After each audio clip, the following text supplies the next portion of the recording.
And I am back. Like I never left. So big news. Well, kind of, hmm, is it big news? I don't know. So I'm about to upload again. Well, clearly I'm about to upload again because here it is on a day that's not the day that I normally upload. So, so the last time we spoke, I was making a video about whatever I was making a video about last week. But this video is different. This is something I've been sitting on for literally 5 years, 6 years, 5 to 6 years. I wrote a book. I wrote a book years ago, and it was at the behest of my friend, my high school sweetheart actually. She was just like, "You should write a book," and I'm like, "Girl, I'm not a writer. You the writer. Why you want me to write books?" She said, "You should write a book." So I said, "Okay, I'm gonna write a book." And the only thing that I could think of was about my experience in Afghanistan the last year of my contract in the military. Because I kept a diary when I was over there to maintain the integrity of the events as they happened. And I wrote a book about my experience. And I've always wanted to kind of share it with people just to see, what they thought. And I never really got like a whole bunch of feedback. And I just, this is something that I've just wanting to share. Just thought it'd be cool. So again, I wrote this book 5 or 6 years ago. That's one. I don't normally use curse words in my videos, but this book has them. So I'm just doing my best to kind of read it verbatim. Although I'll probably start bleeping them out. There's not like a whole bunch or anything, but they're there. So I'll probably start bleeping them out. I was a different person. I was a younger man, This experience was 2000, 2012? Was it 11 years ago? So yeah. So I wrote this book. Here's the intro to it. I'm not gonna make an intro video like this for every chapter. This is just for the first chapter or the first two chapters. And if you're interested, leave a like and stuff, and I guess whatever you're supposed to do with these videos and stuff. But yeah, hope you enjoy it. I'm gonna be uploading probably one of these chapters like every week because I have to, voice record it and then read it and then edit it and then put it out there. So, but hey, 2 uploads a week, don't get used to it. Do not get used to it. But maybe you should get used to it. I don't know, but don't get used to it though. Just, give me some leeway. Okay, so that's it. Hope you have a great day. Hope you enjoy your day whenever you listen to this. And I will see you in the book, in the story. Go read this, listen to the story. Go read the story. Go ahead, go. Go. Why are you still read the story? Come on, get out of here. Go read the story. Oh, okay, there is no outro. Okay, yeah, there's no outro. Okay? 4 months till 30. Lessons from a Combat Vet by Johnny Jupiter. February 27, 2012, Afghanistan. Past Reflections. It had been my first month in Afghanistan. For the past couple of weeks, I had been traveling from the United States to the Middle East. The adventure was interesting to say the least, but even during those seemingly difficult times, it was almost kind of fun. We stopped in Germany to switch planes. I got some ice cream and some snacks from the guy behind the counter, and he had the sign that said, "Drinks $1." I took a picture of it after I chuckled to myself a bit about how the dollar sign was supposed to go before the one and not after. It wasn't a big deal, but it was funny.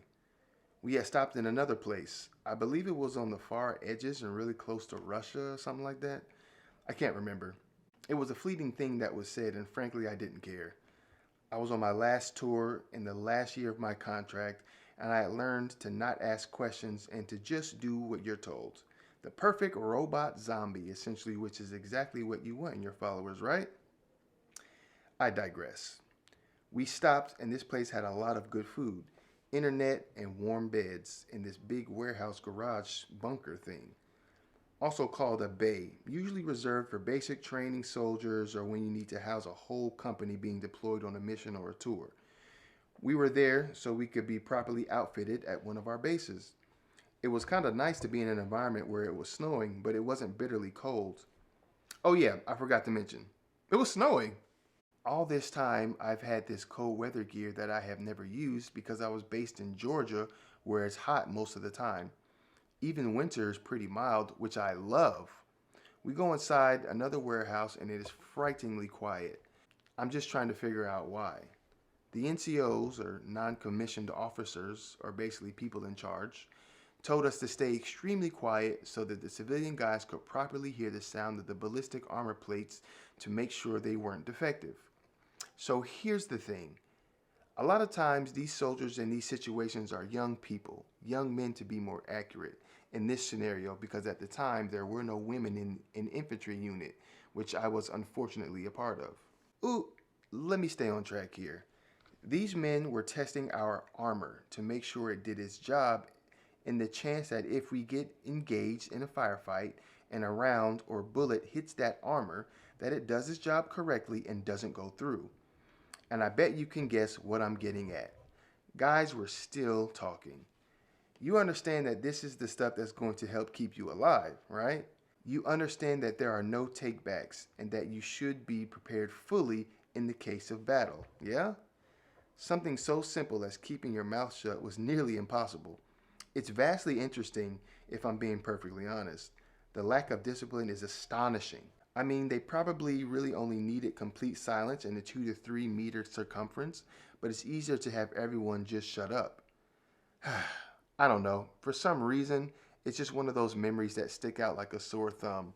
Or like a poorly dressed soldier who in his free time bought all of his civilian clothes from the PX or the post exchange instead of putting in slightly more effort and going to an actual clothing store and looking a little more fashionable. I mean, I'm not winning any best dress awards myself, but I never looked like a soldier in civilian clothes. It's terrible. So here's the funny thing about the Army. It is both a large organization and a small world at the same time. You often run into the same people you served with previously in some capacity. There was this fella there who I met in Fort Leonard Wood, Missouri, and in Korea. I didn't particularly like him because he was that cocky, arrogant sort of man that was really a turnoff to be around, in my opinion. Not to mention he was dating or sleeping with this woman whom I found particularly attractive before. What is it with women wanting to be with these men who treat them so poorly? Is it because of their false masculinity that attempts to exude the strength associated with true masculinity, even though it's all a fallacy? I don't know, man. Maybe some of these women are just as broken as these false alphas that think talking the loudest is what earns respect. At this point, I will never know. That, or I don't care enough to do the research that may find me an answer. Holy tangent. I was on another one. Anyway, he was there in that trailer turned DFAC, or dining facility, and was a familiar face in a strange land. I'm walking past, grabbing all the goodies I can. They had cereal all day. I was winning, I tell you. Honey Nut Cheerios, Frosted Mini Wheats, Lucky Charms, oh my. I stock up and avoid contact until I hear, "Freeman? Is that you?" Fuck! I uttered quickly and forcefully under my breath and turned around to greet him with the fakest smile I could muster. We exchanged pleasantries and started chatting as we ate. No, I'm not a monster. I can be cordial even if I don't like you. Beware my poker face. Quick side note. My poker face is essentially a head with indentations where eyes would be, a singular bulbous nose, and a beard with no mouth. You're welcome. That doesn't count as a tangent since I prefaced with quick side note. As we talked, the woman whom he was no longer seeing came up, and I told him that she had gotten pregnant in Korea.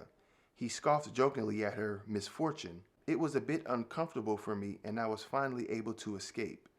The exchange was relatively short, and I don't usually remember all the details when I'm pretending to care, but admittedly, for some reason, I felt safer knowing that there was someone else I knew, regardless of the fact that I disliked him, going to the sandbox with me. Even though there were other people I knew going and I liked them better, but still, It's weird, yes, I know, but it's true. As if the more people I knew going, besides the fact that I'd never see them over there, somehow made it safer for us all together. I headed back to my quarters on what I believe was the top bunk and relaxed. There was a lot of waiting around, so the downtime was ample. Rare time in the Army because you always have to be doing something normally. The Dog and Pony Show, as it was so called, a show I hated with every fiber of my being. It would get the worst ratings on Netflix since Netflix is rated by real people and not rated through corporate payoffs and bribes. What do I know? I'm just a robot zombie who does as he's told. I forgot to mention I was going hard studying Japanese on the iPad 2. That was 2 weeks from being obsolete.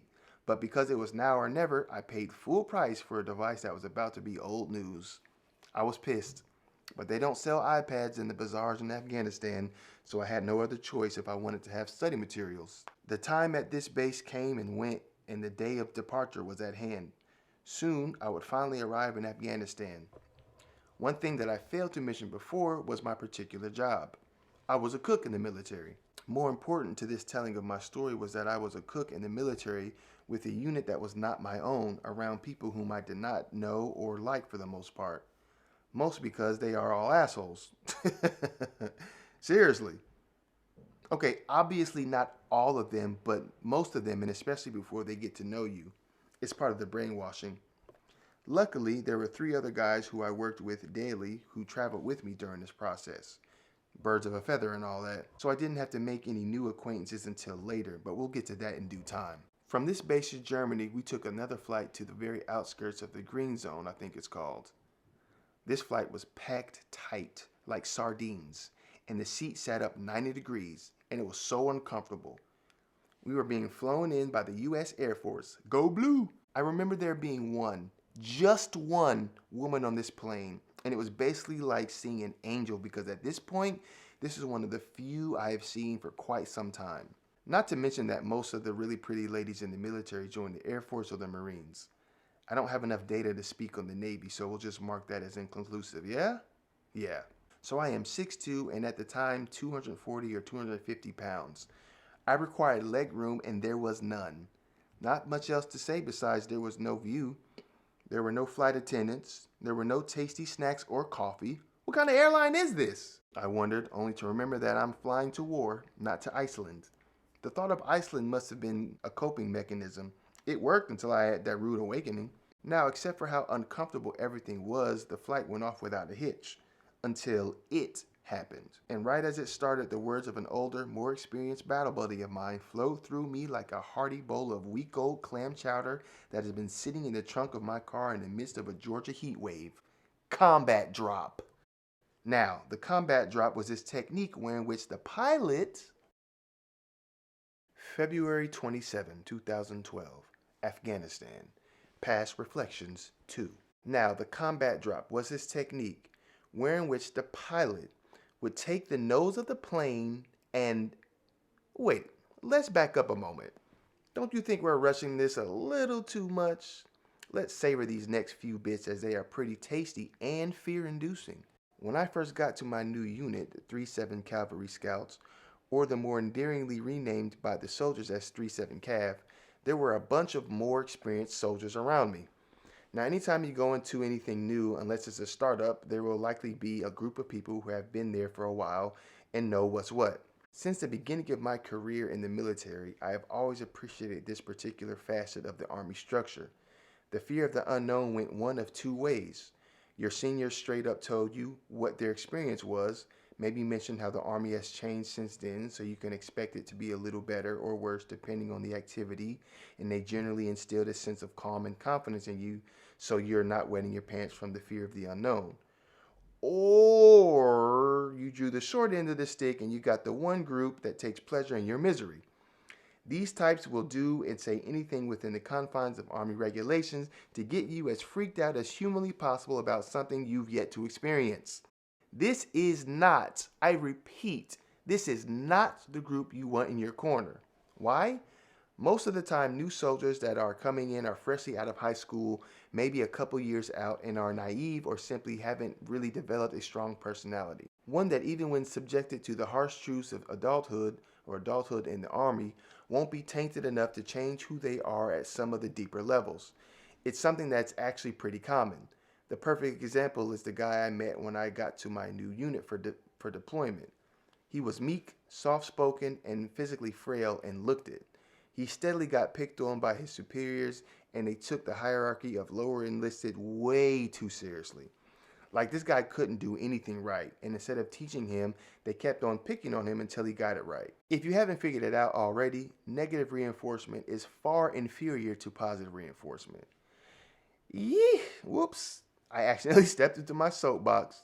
Anyway, the point is, this guy lacked in a lot of areas and it showed, but by the time the deployment was halfway done, his personality came to life in a way that was both reassuring and a bit troubling. Do you mind if I explain? Of course you don't. It was reassuring because he was an infantryman. They had him carrying around the SAW, or the Squad Automatic Weapon. Google it. Which is a pretty large machine gun, and remember how I mentioned how small and frail he was? It was one of those things where he got picked on, but he simply couldn't do it. So eventually he was just carrying around his regular M4 assault rifle. Again, he was infantry, and they would oftentimes go out on patrols, and oftentimes they would see engagements. The reason his personality change was reassuring was because he essentially turned into the Punisher during firefights. It was a stark contrast in his personality change when he started pulling that trigger. Almost as if he was legitimate schizophrenic who had developed a destroyer personality. If he normally was quiet, meek, and passive, when the shit hit the fan, he turned into a loud, commanding aggressor that takes no prisoners and leaves no enemies alive.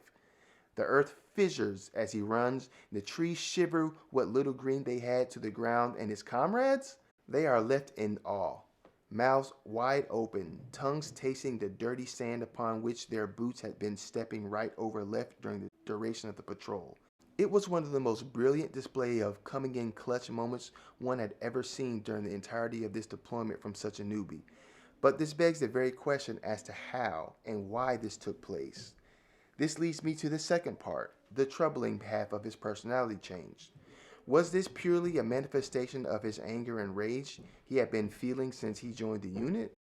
Was having bullets whiz by his head and IEDs, improvised explosive devices, at his feet simply the trigger, the last straw, the straw that broke the camel's back that he needed to have an outlet for all that he had been feeling this whole time? This is purely conjecture. I haven't spoken to him in years, so I will likely never know, but this isn't unheard of. The truth of the matter is that people in the Army lose their minds more often than not, and it can/will manifest differently in everyone. How do I know? Because I've had my own share of on-the-brink moments, and I can all but guarantee my mental fortitude was vastly superior to his. Pardon my hubris, that was an uncharacteristically proud statement. I say pardon though because I feel it to be true, but maybe it's not. But again, we'll never know. It's just that during this period of time, I would meditate and do other practices to help me through such a stressful time. But don't worry, there is so much more to the story to tell. What? You didn't see that tangent coming? Don't be a fool. By now you should expect the tangents. You're so deep in the words that you forgot what I was speaking about, right? Oh yeah, combat drop. One of my superiors was a specialist, which was only one rank higher than mine, but he had been in a few years longer than me and had deployed 2 other times at least. Now pay attention because this is how you get into a person's head. We were sitting and chatting one day as the workday came to a close, and we walked outside soaking in some of the good Georgia sunlight. Summer had just ended and it was still warm out, almost like baking a fresh apple pie that you let cool for 10 minutes before serving. Still hot on the inside, but warm to the touch and easy to handle. We started speaking about my first combat tour, and he very casually but forcefully said, "Oh yeah, watch out for that combat drop. That shit'll mess you up." Immediately I'm freaking out because combat drop sounds scary. All manner of things start coursing through my mind, processing at speeds I didn't know even possible. My poor synapses in my brain were experiencing being truly overwhelmed. Like, you don't understand, up until this point, I had never been truly overwhelmed. I've been whelmed a multitude of times, but never overwhelmed.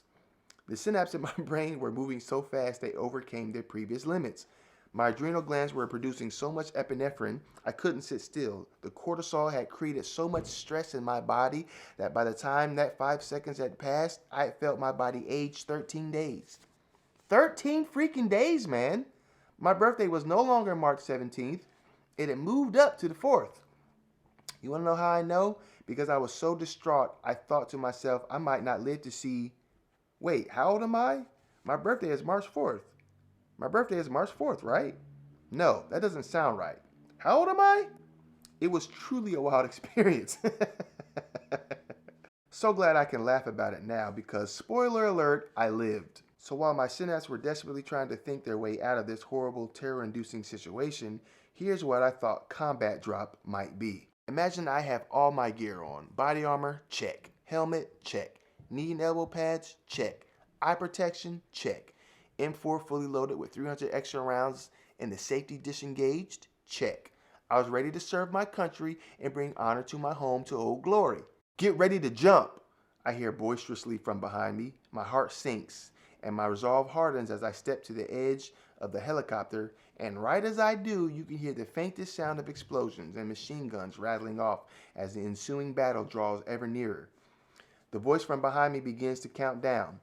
10, 9, 8. I look over to my left and I start seeing guys with the strangest reactions to what is about to happen.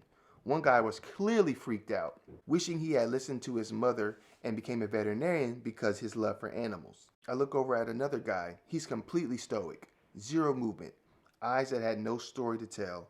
I didn't know whether to be jealous of him or feel sorry for him. Again, I searched for more. This guy was crying the most genuine tears I had seen in a long time. I could tell it was about a girl. He had just proposed to her before he even knew about the deployment. The fear he felt was of that of potential loss. Will I make it back to her? Will we have children? I always wanted a little girl so I could take her to the daddy-daughter dance. Will I finally be able to give my mother some grandchildren? Jeez, I uttered harshly, only to be drowned out by the intense sound of the chopper and battle in progress. I couldn't even look at him anymore. I had grown upset that he's worrying about such things right in the midst of a battle for our lives. Maybe I was just envious. Envious because I not only had no woman waiting for me when I would return, but I definitely wasn't engaged, which is something I've always longed for. I turned back to looking out the door, and when I heard the same voice behind me, 2, 1, I said, hey, wait, you skipped like 5 numbers. And in that moment, I was pushed out of the helicopter in what felt like a free fall until I remembered that I was connected to a line. I looked down and saw nothing but smoke, rubble, and little figures all running about. I knew their friendly position, so I fired slowly but intently in the opposite direction, so as to provide some means of cover. I reached the ground first and began taking pop shots and throwing colored smoke grenades so my allies could have more cover, but also have a more accurate location on the enemy position. We all reached the bottom and hear the chopper start flying away. The mortar team then starts a large bombardment on the enemy position to secure our exit to the place we would call home for the next year. I never felt more alive and scared at the same time in my life. Upon arrival, the field officer, First Lieutenant Fisher, mentioned that while combat drops are a very risky tactic, we can effectively use them to gain more ground, push back enemy forces, and bring in fresh troops who aren't battle fatigued in one fell swoop.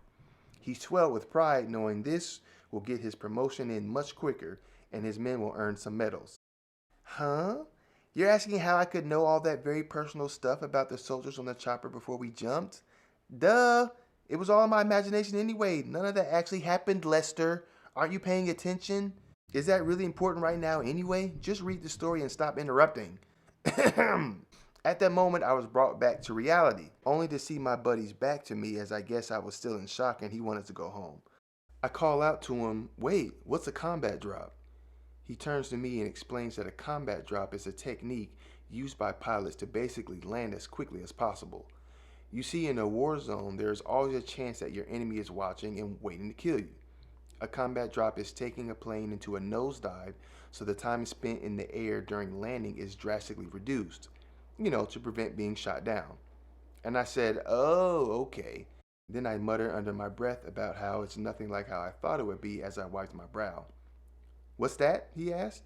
Nothing. I responded nervously and went about my way. Shortly after that, I was in my car driving back to my barracks room when it finally registered in my brain. Nosedive to reduce the time in the air. I had imagined being on a roller coaster that has an 89-degree slope. Now multiply that speed by 3 and you have a combat drop. I was so happy to have finally calmed down from what I thought it meant in my mind, only to be stressed again to find out that it's still pretty intense. Snap back to the current moment of the in progress combat drop, and I get to sweating and a shaking. I'm gripping my little green army issue back like no tomorrow.